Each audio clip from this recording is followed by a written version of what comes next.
अभी आप सुन रहे हैं मैथिली स्टेशन से। मैथिली स्टेशन से। मैथिली स्टेशन से।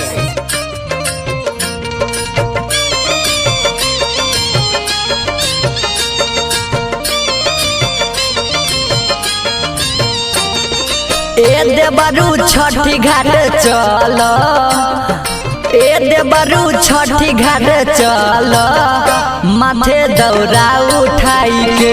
ए देवरू छठी घाट चल, माथे दौरा उठाई के।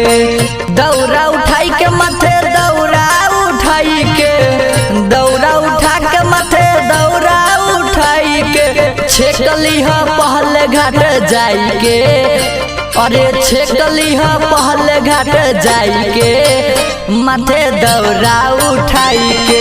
ए देवरू छठी घाट चल, माथे दौरा उठाई के।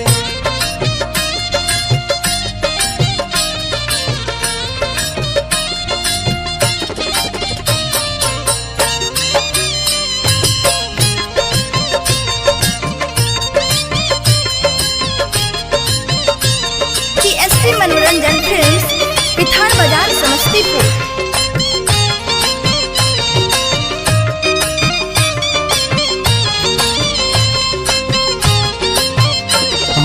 बबुआ का है कवल मुंडन करवाना है, डीजे बजाई के लंडा अचरा पर नचाना है। अरे नौआ खातिर दक्षिणा पैसा लैला, अरे नौआ खातिर दक्षिणा पैसा लैला, माथे दौरा उठाई के। ए देवरू छठी घाट चल, माथे दौरा उठाई के। दौरा उठाई के माथे दौरा उठाई के, दौरा उठा के माथे दौरा उठाई के। छेकली ह पहले घाट जाई के, अरे छेकली ह पहले घाट जाई के, माथे दौरा उठाई के।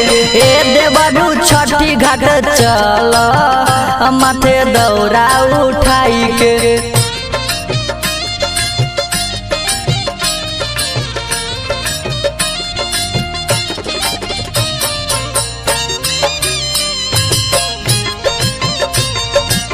अभी आप सुन रहे हैं मैथिली स्टेशन से।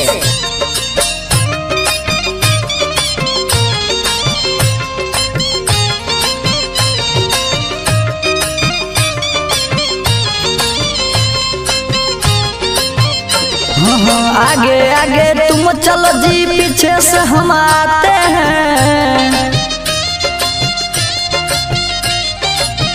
गणेश राज से हम गाना गवाते हैं,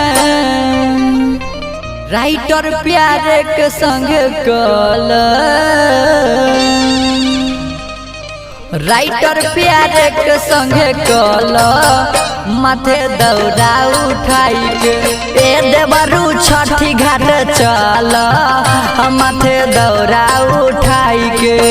दौरा उठाई के माथे दौरा उठाई के, दौरा उठा के माथे दौरा उठाई के। छेकली ह पहले घाट जाई के, अरे छेकली ह पहले घाट जाई के, माथे दौरा उठाई के। ए देवरू छठी घाट चल, माथे दौरा उठाई के। मनोरंजन फिल्म्स, पिथान बाजार, समस्तीपुर।